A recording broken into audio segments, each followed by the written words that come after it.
Okay, Derbyites, it's Emmy week. We thought it'd be good to have some slugfest to unpack the big categories, and we're going to talk about all the drama races that are coming up next week. And look, this is how I see the best way to frame the narrative.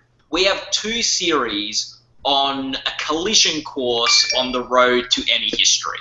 You've got Mad Men, that is one drama series win away from getting the most ever best drama series wins of any drama before. 5, if they do it, that adds to their 4. They get the 5th. We've also got Game of Thrones sitting on 8 Emmy wins from their creative arts a couple of days ago performance. If they win 2 more, they beat the West Wing's record of 9 Emmys for a season of television. It is unlikely, in my opinion, that Game of Thrones will win those 2 and not win drama series. No, not win drama series. So I think either Mad Men or Game of Thrones will set the record. I don't think they can both make Emmy history. It's possible. Maybe Lena Headey and directing can win and Mad Men take series. But Marcus, you are pretty confident of which show's going to make Emmy history. Because you said Game of Thrones, at Creative Arts, you said it is a 100% lock for drama series and for directing. So you think it's got the 10 wins in the bag. Why are you so confident? I almost wish I was confident to say Lena Headey as well, but I mean, is there any other option for directing or drama series? I mean, you mentioned Mad Men. Mad Men has won 0 Emmys for the past 4 years. I mean, even after it won 4 in a row, it hasn't won anything since, which is absolutely insane. Not just the actors, but the writers, the art direction, the hairstyling. It hasn't won a single thing. And then the other question was regarding directing. The only thing I think that could beat it for directing would be Boardwalk Empire, but that's a really tough one. When I said 100%, I might have meant 99.9. Okay, well, very similar. Does anyone want to jump in here? Does anyone think so? Let's start with the directing race. Does anyone think Game of Thrones is vulnerable in directing? Yeah. I think Steven Soderbergh could win. You know, I mean, for one thing, Game of Thrones has only competed in directing, I think, one other time. Well, it was in for its pilot as well. Pilot, yeah, okay, yeah, so 2 other times. I was thinking of the pilot. And then this year it has 2 nominations, which could very easily split it. Soderbergh with The Knick, I mean, that's a really heavy hitter, you know, really heavy-hitting contender, and a previous Emmy winner. So, I mean, I think I have put him at number 1. I would say that Soderbergh that Soderbergh would be, if he were the only alternative there. You know, you do have Boardwalk Empire here, which has won the directing award twice, specifically for Tim Van Patten, who's a very respected director among television directors. I think the fact that there are, and also Leslie Linka Glatter, who's also very well regarded. I think because there is no one clear alternative, because I think Mother's Mercy is probably the better odds one than Unbowed, Unbent, Unbroken. That I think because there's not one clear alternative, I still think Game of Thrones has the edge there. It wouldn't surprise me to see another one win though, but I think it has this one. Yeah, with nominations and wins, we've had more Boardwalk Empire is the show the directors branch prefers. And they've got a series final. Series finals can do very well here. ER won for their series final.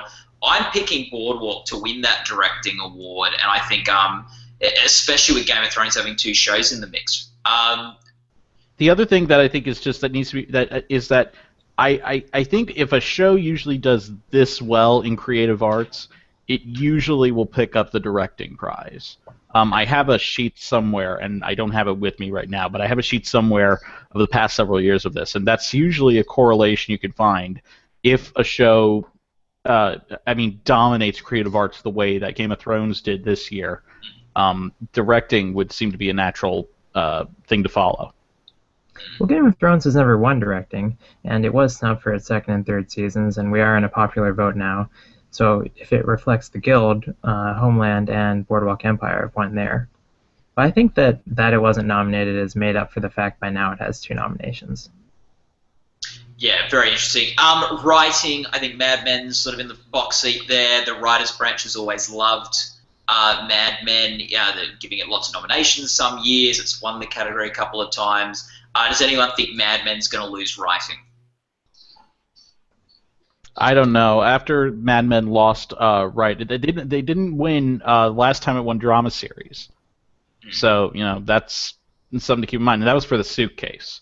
So I feel the voters are going to be somewhat nostalgic. I mean, if we had predicted some of these creative arts in our prediction center, I would have picked Mad Men for a couple of those. At least one of those creative arts. I think they want to give it a goodbye hug somewhere. Maybe that comes for John Hamm or Christina Hendricks. Maybe it comes for writing. But I think it's got to win something next week, right? And 30 Rock's a good example of a show that won for its series final in writing when it sort of had a bit of a bounce back in nomination tally. It couldn't take out the top series prize, but the writers' branch really sort of gave it that goodbye hug. Could happen again for Mad Men. I just think there's not much competition. I mean, there's Better Call Saul and The Americans, and those are not going to do well in a popular vote among writers. So then it's just Mad Men versus Game of Thrones. Yeah. What about now? Another big Mad Men Game of Thrones showdown we have is Christina Hendricks taking on Lena Headey and Emilia Clarke, 2 Game of Thrones girls.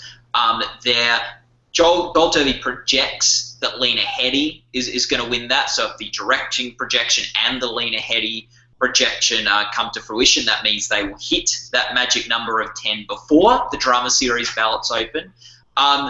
Who is predicting, let's do a show of hands, who's predicting Lena Headey to win that? No one across the board. Wow. Even though she's projected to win. Yeah. Who's predicting Christina Hendricks? I am. Okay, Zach, how is she going to upset Lena Headey in a huge buzzed performance in that season final? I'm basing it on nothing more than instinct. I agree with Marcus. I think it has to win something, and I think that perhaps Emmy voters may be keen to the fact that it's never won any acting prizes, and whether that results in a win for John Hamm or Christina Hendricks or even Elizabeth Moss, I think it has to show up somewhere. I think that with Lena Headey, her character is this really great kind of kabuki theater type Norma Desmond-esque character, and it's really compelling to watch, but not necessarily an awards type thing, very Lady Macbeth-esque. And I don't know if it's the kind of thing that voters will go for in choosing a winner. Ralph, you think that it might not go to Mad Men or Game of Thrones, that actually Uzo Aduba can take out that award she won in the guest category on the comedy side. So she's changed genres, she's changed billing. What? Give us the case for Uzo. Well, show of hands, who has Uzo Aduba as their frontrunner? I'm switching her. I'm switching to her actually. So I mean, I feel like I think there's just too many pluses for her. Not just the SAG win that we saw, which is which is the acting branch basically. Some of them from SAG transitioned over to Emmy voting, but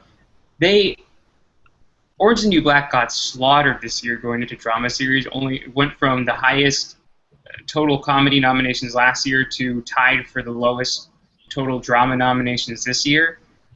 And in that, they took Uzo Aduba from the comedy guest category and transferred her over into a bloodbath in the drama supporting actress category. So that just shows how much Emmy voters really love this woman. Her her episode if they watch it, and I'm assuming besides probably the Game of Thrones people, more of the Emmy voters have seen Orange is the New Black than they have the other nominees' tapes. This is all backstory about Uzo. She's on there from beginning to end. She has the most screen time. You don't have to wait 40 minutes until you get to her in an episode. She, she's, and also, like, Lena Headey is great, but I still say that, people are really giving her a lot of credit for what she did, and it was great, and she emoted really well with her face. But in terms of popularity, Emilia Clarke is just as, if not more popular as Khaleesi than Lena Headey is, and she also has an iconic scene in her episode where she flies off on the dragon. Christina Hendricks, I think, I thought she was great, and I think it was a great episode she submitted, though Charlie did say something that really kind of stuck with me the last time we spoke about this, was how reactionary everything was from her. She didn't really, she waited for stuff to come to her. She never really did anything. Whereas with Uzo, I mean, she has just like some grandiose scenes. She has 2 scenes that she's not in that are about her when they're played by younger versions of her. But still, I mean, I don't see how you can now say with the popular vote is what really helps her, and now with that kind of widespread voting, I don't know how Uzo loses this unless they really do have that Mad Men sentimental want to give it everything, and then Christina Hendricks upsets. But then again, I wouldn't discount Christine Baranski in a popular vote. I mean, as we saw on the Creative Arts, they went for a lot of veterans, actors, and that's basically what Christine Baranski is, and she's never won before. And there is that whole one good wife person wins an Emmy performance every year, so she would break that streak if she didn't win. Look, who thinks Ralph's out of his mind for picking Uzo? No, I had Uzo up until today. I switched today. I think he could be right still, but I switched to Christine Baranski actually. I'm so much more confident now in my Uzo Aduba pick. I think I'm switching to Uzo today, and that's because I'm really not sure who's winning here. Like, there's some strong performances, but no tape that I gravitate to and go, this is definitely a winning performance. So I'm going to the performance that's won an Emmy before. Well, I'm going to the character that's won before.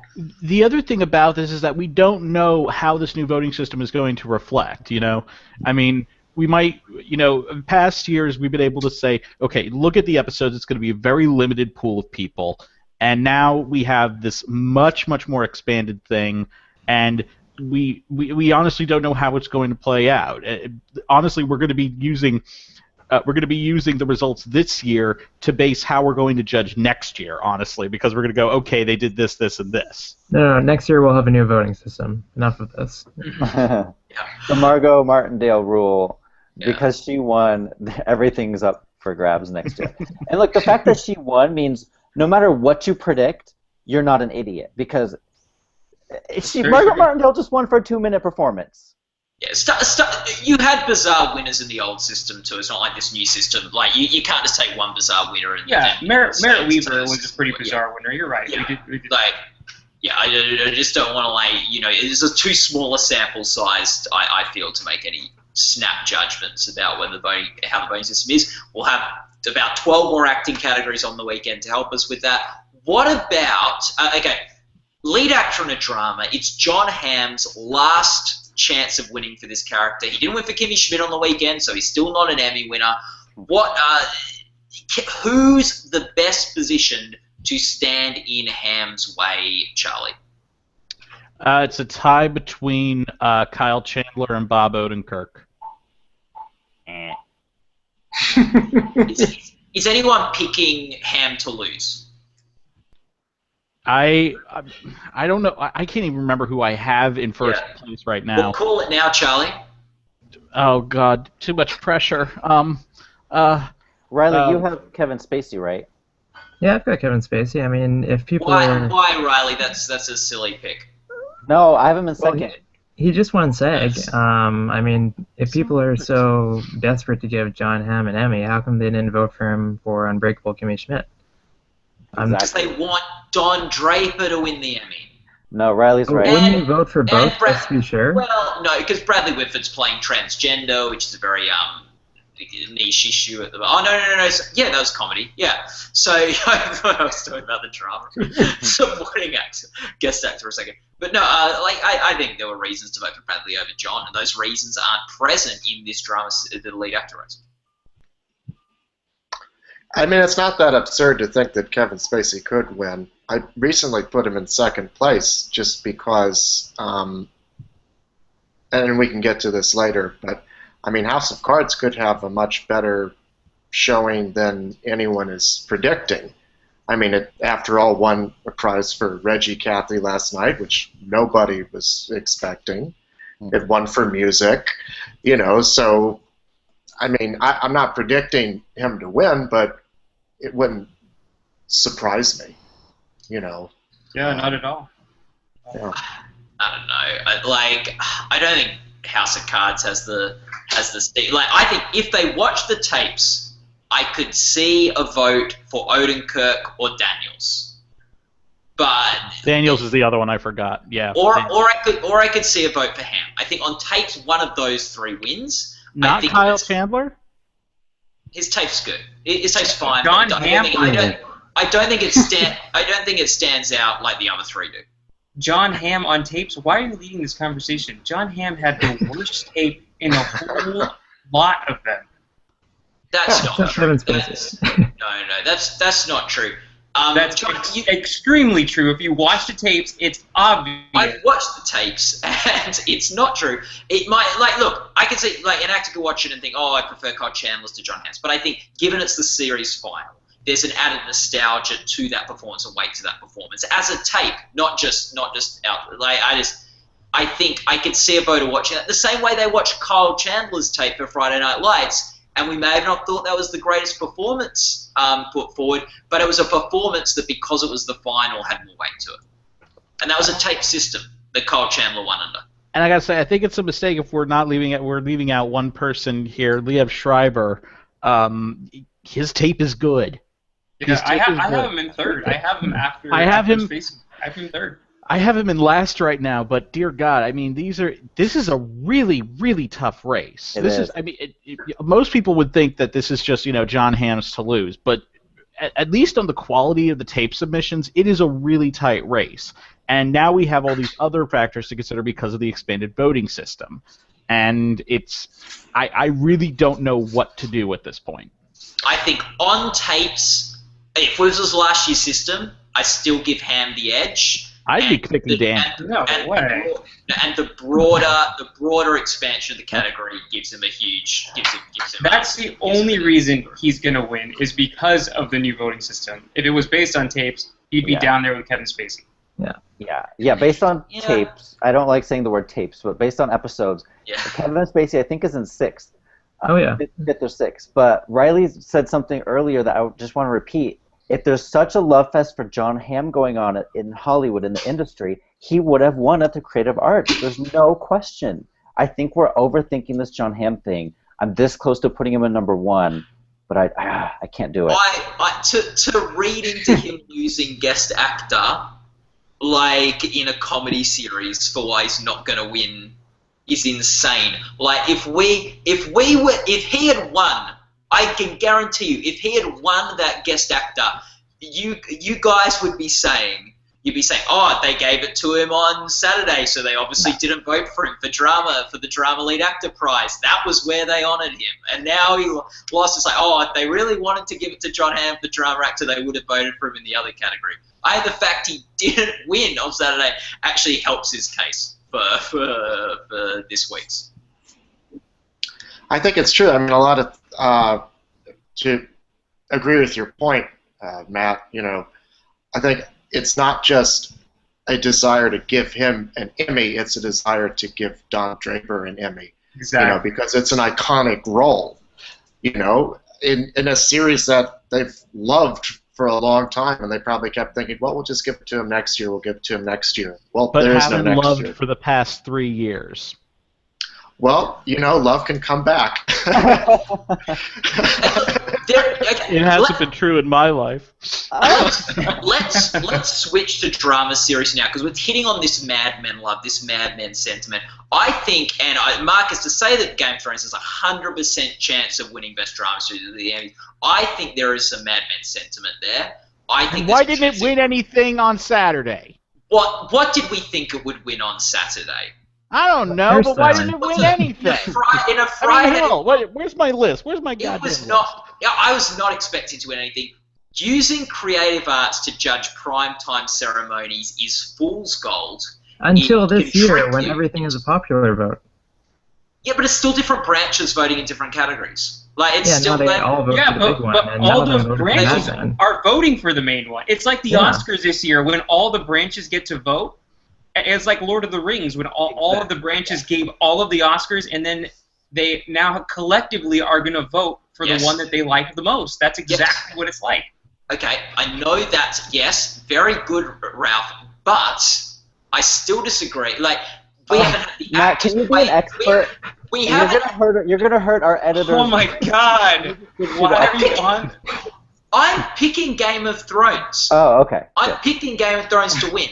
But I think it's a close race, and I think it's a much closer race than you guys are giving it credit for. Listen, shut up, Matt. Shut up and let me talk. Yeah. It's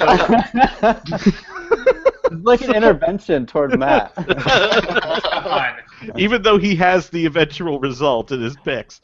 I'm not going to say it's 100% luck, but listen, since the nominations came out, it's been very, very clear where the broad spectrum of Emmy voters are on this. Game of Thrones is they believe it is deserving. 24 nominations only reinforced what I thought was going to be a big day for them. And now 8 awards in the Creative Arts ceremony. Just on that alone, they are, up there in one of the most winning seasons of all time in television. I can't think of anything that would legitimately upset it, other than Mad Men. Sliver possibility for maybe one other program, but other than that, what's that? There is one thing to keep in mind, though, if we're going to think of this as we think of the Oscars, where it's everyone is voting for the series. How many times have we seen a film that was a technical marvel, the way that Game of Thrones is, sweep the technical Oscars and then not win any of the major categories? How many times have we seen a film win more Oscars than the eventual Best Picture winner, and then not win Best Picture? I mean, it could happen, Yeah, but then you're talking about like Interstellar or Hugo or something like that. Those never happen. You're talking about a drama series that had probably its most critically acclaimed and the most watched fifth season that they've had. I mean, that's in a completely different level. This is, like I mentioned, it's more like a Game of Thrones thing, Lord of the Rings thing, than it is one of those things. To Zach's point, though, why didn't Diana Rigg win? If there's so much love, why Margot? I keep going back to Margot. Because they were going for the shortest performance, and she was in it too long. Oh, it was the award for the shortest performance. Oh, okay. But doesn't mean it can't be amazing and electrifying. Right. At least that's what guys tell me. But did you notice Peter Dinklage's odds really, really have risen in the past couple days? Yeah. People seem to be going back on that bandwagon. But I think that's Jonathan Banks. I have Ben Mendelsohn in there. Ooh. Yeah. Oh, that's great. I think Banks will win. And as with the Emmys in a regular year, acting races we can see real shocks and they can go in any direction, let alone a year when they've changed the process. So all bets are off to a degree this year with acting awards, I'd say. And I have Dinklage down in 5th. Might have to change that. Yeah, I might put him up to 2nd. The Hollywood Reporter is predicting Peter Dinklage to win, and they said it's based on the new voting system is why they have him predicted. Then why are we doing this? Let's go off and have dinner.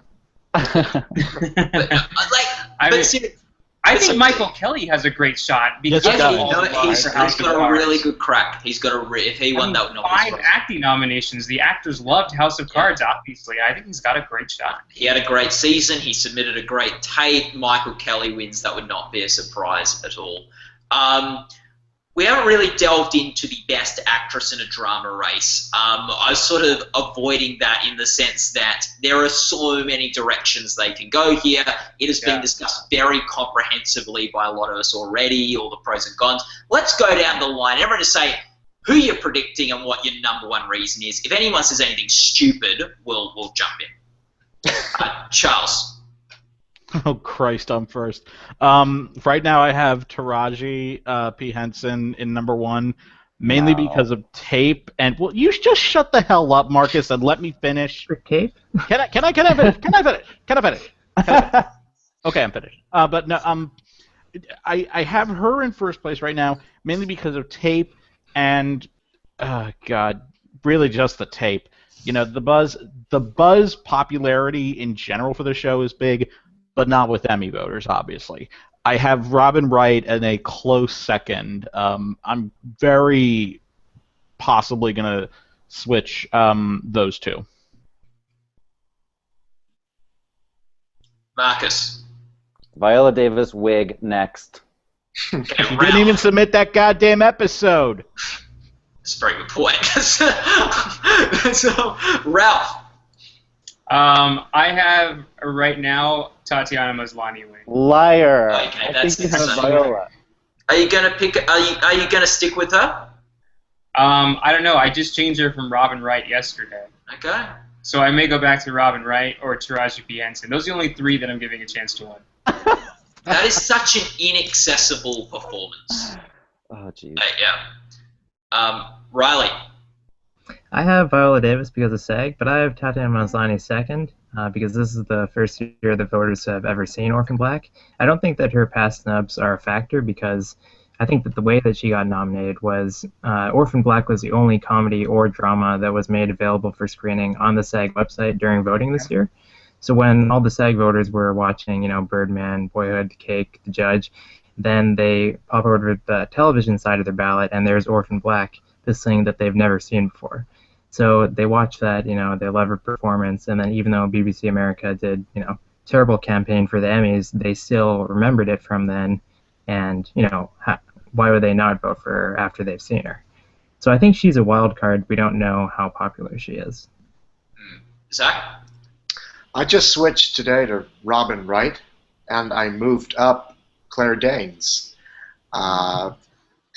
Because, for one thing, I think it's clear that How to Get Away with Murder and Empire are shows that Emmy voters don't watch. They may really, they really like Taraji P. Henson and Viola Davis in those shows, but I don't think they like those shows. House of Cards is a show that they very clearly like. Robin Wright is an actress they very clearly like. Now, to the point of Claire Danes, I mean, wouldn't that just be something if, you know, and we see it in a lot of these tight races. I think we could see instances where votes are being pulled in a lot of different directions, and then somebody else just sneaks through with just enough of the vote. I mean, Claire Danes has won how many Emmys before? 3. 3. 2 of them are for Homeland. She's never not been nominated for that character. The show got nominated again. You know, she's still down on my list, but it wouldn't surprise me if she were to win. Yeah, I'm going with Viola Davis primarily just because she is the front runner, and I don't feel confident enough about anyone else to go out on a limb for them. But this is one of my most head-scratching categories, and I'm tempted to flick back to Robin Wright. She had a great season, great performance, great tape. You know, whatever you think of House of Cards' quality this season, Robin Wright had a great year. So, you know, just to show this up for drama series and things like that. So we'll see. Guys, you are crazy to be counting out Mad Men for drama series, though. You are just, like, it is a 4-time Best Series winner in its final season. 2-time loser. Yes, so good odds. 3-time loser. Yeah. still, I'm not discounting it. I think it's sort of a three-show race actually between Game of Thrones and Mad Men and House of Cards. I think that for a while there, the vote was completely split amongst our experts between Mad Men and Game of Thrones, two shows that have these, very strong reasons for winning. They'll have history on their sides. But if those votes are being pulled in two different directions, then something that is kind of in the wheelhouse of shows they like. No writing or directing nominations. That's why I don't have House of Cards higher than 4th. Yeah, I think it's the buzz for House of Cards does not seem huge. Look, I'm not saying it couldn't happen at all, but I think if Game of Thrones loses, it'll be a Mad Men. I think it is a legitimate thing that could happen. I think that don't count out a series that's won 4 times, that has had a bounce back this year in terms of quality. More people are talking about Mad Men this year than they were last year, so I wouldn't just base it off last year's performance. And Game of Thrones, this is with the Creative Arts Emmys, why don't you guys getting too carried away with it. Game of Thrones is a show where I could very well see people ticking on Creative Arts, but they're not ticking it in drama series. Just because, obviously, you think Game of Thrones has the best visual effects. But do all visual effects branch members go, well, I'm just going to vote for the show with the best visual effects for best series? Am I just going to vote for the show with the best? And actually, in terms of accessibility and demographics, Mad Men has a huge Academy appeal. I appreciate that you're trying to salvage your credibility here because of all the crap that you said earlier, but we have to be logical here. Mad Men is viewed by about 1 million people, and now you're talking about a popular vote where 20,000 people are going to be voting on something between something that's watched by 15 million people or by 1 million people. And yes, the press is stroking themselves over Mad Men, and they think it's going to win everything. But I bet if you take out the experts from the Gold Derby's handicapping, you'll see that Game of Thrones is up there by a landslide because these people that are logging on to vote that aren't 70, that aren't 60, that aren't 80, they're the ones who are watching Game of Thrones and watching it on their computers. And then if you even watch remotely the tapes, there's no way that this year Mad Men was better. It was so boring. You cannot find 6 good episodes in the 7 episodes that it had that would compete with anything Game of Thrones has. You cannot tell me there aren't voters that would prefer Mad Men 6 episodes to Game of Thrones 6 episodes. Yes, but they're not going to log on because they can barely turn on the respirators. Well, I don't know. I don't think. Let's not paint the picture that the Academy's now going to be flooded with Gen Ys on the ballots. Young for the Academy's 45, 35. It's not like you got a bunch of 21-year-olds all now going to sway it. And look, of those 1 million people watching Mad Men, 20,000 of them probably were the Academy members that are voting in this category. And obviously, same with Game of Thrones because they came up with 24 Emmy nominations. I think it's a close. I think in logic, if you break it down, Game of Thrones wins by a nose. This is too much. That's my prediction. Where's my popcorn? I need popcorn for this. I mean, there's just no logic in these Australian people. Well, there's no logic in the Emmy voters either. We're going to have fun talking about Veep in the next chat, Ralph. I know. That's why I can't do this anymore because it's going to be so bad in the next part. Okay, so end of the day, we're all picking Game of Thrones to win, aren't we? Yeah. So, that's your safe money for the Emmys. I think Mad Men has a chance. I'll be have a lot to say if Mad Men wins next week. But anyway, no, I don't think you're allowed to unless you predict it. You're not allowed to say, "See, I told you." You need to actually predict it. Yeah, because we all have it ranked second, except for Zach. But other than that, but you're all saying it's got a 1% chance of winning. I have a 0% chance. Okay, good. On the record, Ralph, 0% chance of winning. And Marcus has 0% chance of winning. No, I might go up to he said 0.1 or something, or 0.1. Okay. Anyway, this is good, guys. We'll be back for Comedy Series in a second. Stop, Robert.